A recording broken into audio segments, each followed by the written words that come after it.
নমস্কাৰ বন্ধুসকল, আজি এটা অন্য ভিডিঅ' লৈ আহিছোঁ, এটা ইনফৰ্মেটিভ ভিডিঅ' য'ত আমি আলোচনা কৰিম অসমৰ মঞ্চকলা আৰু ইয়াৰ লগত জড়িত বিবিধ তথ্য।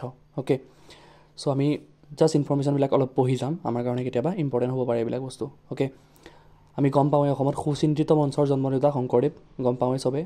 অসমৰ বাহিৰত নাট প্ৰদৰ্শন কৰা প্ৰথম নাট্য দল আছিলে নটৰাজ থিয়েটাৰ, আৰু নটৰাজ থিয়েটাৰৰ কোন ফাউণ্ডাৰ আছিলে বা কোনে নটৰাজ থিয়েটাৰ হেৰি কৰিছিলে? অচ্যুত লহকৰ, গম পায়ে, যাক আমাৰ থিয়েটাৰৰ জনক বুলি কোৱা হয়। অ'কে, অসমীয়া ভাষাত নাট অভিনয় কৰা প্ৰথম নাট্য দল ধৰি চাওঁ পাঠশালা থিয়েটাৰ পাৰ্টি। অসমীয়া ভাষাত নাট অভিনয় কৰা প্ৰথম নাট্য দল, ঠিক আছে। এতিয়া পাঠশালা থিয়েটাৰ পাৰ্টি যিটো আছিলে, সেই পাঠশালা থিয়েটাৰ পাৰ্টিয়ে প্ৰথম অসমীয়া ভাষাত নাট অভিনয় কৰিছিলে। এইটো নাট্য দলে প্ৰথমবাৰৰ বাবে বাংলা ভাষাৰ পৰা অনুবাদ কৰি অসমীয়াত নাট অভিনয় কৰে, আৰু ইয়াৰ পূৰ্বে অসমত বাংলা ভাষাৰ নাটকহে মঞ্চস্থ হৈছিল। অৰ্থাৎ অসমৰ আগতে চলি থকা যিবিলাক নাটক আছিল সেইবিলাক বাংলা ভাষাৰ আছিল, হয়নে? এই শংকৰদেৱৰ কথা কোৱা নাই, তাৰপিছত আৰু এইটো সময়ৰ পৰা কিমান সময় গুচি গৈছে এতিয়ালৈকে। অৰ্থাৎ পাঠশালা থিয়েটাৰ পাৰ্টিয়ে কি কৰে? প্ৰথম অসমীয়া ভাষাত নাট অভিনয় কৰে, তাৰ আগত বাংলা ভাষাত চলি আছিল নাটকবিলাক।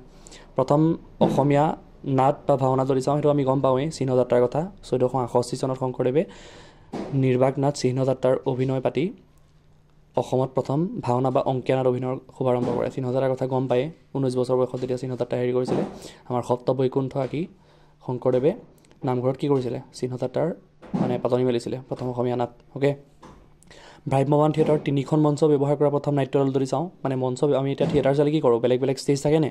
তেনেকৈ 3খন ষ্টেজ অৰ্থাৎ 3খন মঞ্চ ব্যৱহাৰ কৰা প্ৰথম নাট্য দল আছিলে এইখন সুৰদেৱী থিয়েটাৰ বা ধৰণী বৰ্মন। ধৰণী বৰ্মনে কাৰ আছিলে? ধৰণী বৰ্মনৰ সুৰদেৱী থিয়েটাৰ আছিলে। অ'কে, এটা মাত্ৰ গীতৰ আলমত নাটক ৰচনা আৰু মঞ্চস্থ হোৱা গীতিকাৰ যদি চাওঁ, কি হৈছে? এটা মাত্ৰ গীতৰ আলমন, অৰ্থাৎ এটা গীতৰ আলম লৈ গোটেই নাটকখন সৃষ্টি কৰিছে আৰু মঞ্চস্থ কৰিছে।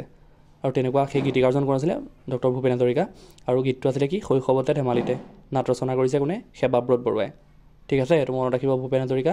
শৈশৱতে ধেমালিতে এটা গীতৰ আলমত সৃষ্টি হোৱা নাটক। ঘূৰ্ণীয়মান মঞ্চত অভিনীত প্ৰথম অসমীয়া নাটক যদি চাওঁ, মাটিৰ মানুহ। ঘূৰ্ণীয়মান মঞ্চ মানে কি? ট্ৰেভেল কৰি থকা, আজি ইয়াত কৰিলে কালি ত'ত কৰিলে, হয়নে? তেনেকৈ ঘূৰ্ণীয়মান মঞ্চত অভিনীত প্ৰথম অসমীয়া নাটক যদি চাওঁ, মাটিৰ মানুহ। মাটিৰ মানুহৰ নাট্যকাৰ কোন আছিলে? জগদীশ ফুকন।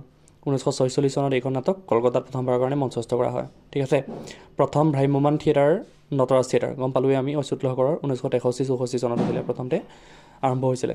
ভ্ৰাম্যমান থিয়েটাৰক বিষয়বস্তু হিচাপে লৈ নিৰ্মিত চলচ্চিত্ৰ যদি চাওঁ, অৰ্থাৎ কি হৈছে? চলচ্চিত্ৰখন কাৰ ওপৰত নিৰ্মাণ কৰিছে? ভ্ৰাম্যমান থিয়েটাৰক বিষয়বস্তু হিচাপে লৈ। মেইন থিমটোৱে আছিল ভ্ৰাম্যমান থিয়েটাৰ, হয়নে? আৰু এই ভ্ৰাম্যমান শব্দটো কোনে প্ৰথম দিছিলে বুলি ক'লে, এইটো হ'ব আমাৰ R.G. বৰুৱা, অৰ্থাৎ ৰাধা গোবিন্দ বৰুৱা, হয়নে? যাক আপোনাৰ সিংহপুৰুষ বুলি কোৱা হয় ভ্ৰাম্যমান শব্দটো। ভ্ৰাম্যমান থিয়েটাৰক বিষয়বস্তু হিচাপে লৈ নিৰ্মিত চলচ্চিত্ৰ যদি চাওঁ, আৱৰ্তন, গম পাওঁৱেই, আৱৰ্তন 1993 চনত, পৰিচালক ডাইৰেক্টৰ কোন আছিলে? ভৱেন্দ্ৰনাথ শইকীয়া। ঠিক আছে, ভ্ৰাম্যমান থিয়েটাৰত প্ৰথম 2খন মঞ্চ ব্যৱহাৰ কৰা। আমি 3খন মঞ্চৰ কথা গম পালোঁ। 3খন মঞ্চ কোন আছিলে? প্ৰথম এইখন 3খন মঞ্চ আছিলে সুৰদেৱী থিয়েটাৰ, ধৰণী বৰ্মনৰ 3খন মঞ্চ, দেখিছে? 3খন মঞ্চ সুৰদেৱী থিয়েটাৰ। আৰু প্ৰথম 2খন মঞ্চ যদি চাওঁ, প্ৰথম 2খন মঞ্চ ব্যৱহাৰ কৰা প্ৰথম নাট্য আছিলে মঞ্চৰূপা থিয়েটাৰ। মঞ্চৰূপা 2খন মঞ্চ, আৰু ভ্ৰাম্যমান থিয়েটাৰত বৰ্তমানেও 2খন মঞ্চ ব্যৱহাৰ কৰা হয়, এতিয়াও বৰ্তমান 2খন মঞ্চ ব্যৱহাৰ কৰা হয়। ঠিক আছে, ভ্ৰাম্যমান থিয়েটাৰ প্ৰথম দ্বৈত চৰিত্ৰত অভিনয় কৰা কোন আছিলে? দ্বৈত চৰিত্ৰ কি? ডাবল ৰোল, গম পাইছেনে? ডাবল ৰোলত অভিনয় কৰা এক্টৰ কোন আছিলে? মহানন্দ শৰ্মা। নাটকখনৰ নাম আছিলে কি? পাহাৰৰ জুই। কোহিনুৰ থিয়েটাৰৰ আছিলে। কোনখন থিয়েটাৰ? কোহিনুৰ থিয়েটাৰৰ নাটক পাহাৰৰ জুইত মহানন্দ শৰ্মাই দ্বৈত চৰিত্ৰত অভিনয় কৰিছিলে। আৰু ভ্ৰাম্যমান থিয়েটাৰত মঞ্চস্থ হোৱাৰ প্ৰথম নাটক যদি চাওঁ, জেৰেঙাৰ সতী। ঠিক আছে, ভ্ৰাম্যমান থিয়েটাৰত মঞ্চস্থ হোৱাৰ প্ৰথম নাটক যদি চাওঁ, জেৰেঙাৰ সতী, ভোগজৰা, টিকেন্দ্ৰজিৎ। এইখন নাটক নটৰাজ থিয়েটাৰত প্ৰথম মঞ্চস্থ হৈছিল। যিহেতু নটৰাজ থিয়েটাৰক আমাৰ মেইন ফাৰ্ষ্ট হেৰি বুলি কোৱা হয়, কৰ্নাৰ ষ্ট'ন বা কি বুলি কোৱা হয় আৰু হেৰি বুলি প্ৰথম আৰম্ভ হোৱা বুলি কোৱা হয়। সেইটো কাৰণে কি হয়, এই নাটককেইখন মনত ৰাখিব, জেৰেঙাৰ সতী, ভোগজৰা আৰু টিকেন্দ্ৰজিৎ। এই নাটককেইখন সুধিব পাৰে, জেৰেঙাৰ সতী, ভোগজৰা আৰু টিকেন্দ্ৰজিৎ ক'ৰ হয়? এই নাটককেইখন হ'ব নটৰাজ থিয়েটাৰৰ, জেৰেঙাৰ সতী, ভোগজৰা আৰু টিকেন্দ্ৰজিৎ। ভ্ৰাম্যমান থিয়েটাৰত মঞ্চস্থ হোৱাৰ প্ৰথম বিদেশী নাটক। ঠিক আছে, ভ্ৰাম্যমান থিয়েটাৰত অৰ্থাৎ মঞ্চস্থ হোৱাৰ প্ৰথম বাহিৰৰ নাটক কি আছিলে? এইখনৰ নাম ক্লিঅ'পেট্ৰা আছিলে।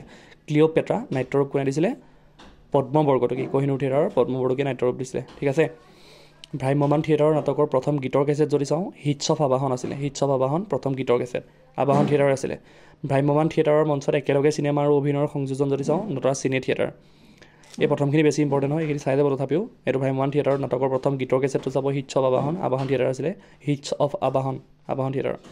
ভ্ৰাম্যমান থিয়েটাৰৰ প্ৰথম মহিলা প্ৰযোজক এইটো মনত ৰাখিব অবলা বৰ্মন মুন থিয়েটাৰ আছিলে অৰ্থাৎ আমি যিমানবিলাক চাই আহিছোঁ একদম শংকৰদেৱৰ পৰা আদি কৰি চব মানে মেল মেম্বাৰ্ছে আছিলে অৰ্থাৎ পুৰুষ আছিলে কিন্তু প্ৰথম মহিলা প্ৰযোজক কোন হয় অবলা বৰ্মন মুন থিয়েটাৰ ঠিক আছে যাত্ৰাভিনয়ৰ প্ৰথম অসমীয়া নাট যদি চাওঁ যাত্ৰাভিনয়ৰ প্ৰথম অসমীয়া নাট জয়দ্ৰত বধ 1909 চনত অম্বিকাগিৰি ৰায়চৌধুৰী আছিলে নাট্যকাৰ আছিলে অম্বিকাগিৰি ৰায়চৌধুৰী অৰ্থাৎ এইখনৰ কথা সুধি থাকে বেলেগ বেলেগ পৰীক্ষাত জয়দ্ৰত বধ কাৰ হয় 1909 চনত অম্বিকাগিৰি ৰায়চৌধুৰীৰ হয় যাত্ৰাভিনয়ৰ প্ৰথম অসমীয়া নাট আৰু সহ অভিনয়ৰ পাতনি মেলা সহ অভিনয় মানে কি মানে পুৰুষ আৰু মহিলা একেলগে যেতিয়া ষ্টেজত অভিনয় কৰে সেই সহ অভিনয়ৰ পাতনি মেলা প্ৰথম আছিলে ব্ৰজনাথ শৰ্মা আৰু ব্ৰজনাথ শৰ্মাই কি থিয়েটাৰ কি অপেৰা সৃষ্টি কৰিছিলে কোহিনুৰ অপেৰা অৰ্থাৎ কোহিনুৰ অপেৰা পাৰ্টি নাটকত ইউনিয়ন কোহিনুৰ অপেৰা পাৰ্টি নাটকত প্ৰথমবাৰৰ কাৰণে সহ অভিনয়ৰ পাতনি মেলিছিলে ব্ৰজনাথ শৰ্মাই 1931 চনত ঠিক আছে আৰু তাত সেই দলটোত কোন কোন আছিলে মানে ফিমেল এক্ট্ৰেছ অৰ্থাৎ অভিনেত্ৰীসকল গোলাপী দাস সৰ্বেশ্বৰী দাস ফুলেশ্বৰী দাস লাৱণ্য দাস শৈলবালা দেৱী আৰু বীণা গগৈ এইখিনি অলপ ইম্পৰ্টেণ্ট ইনফৰ্মেশ্যন আমি ডিছকাছ কৰিলোঁ ধন্যবাদ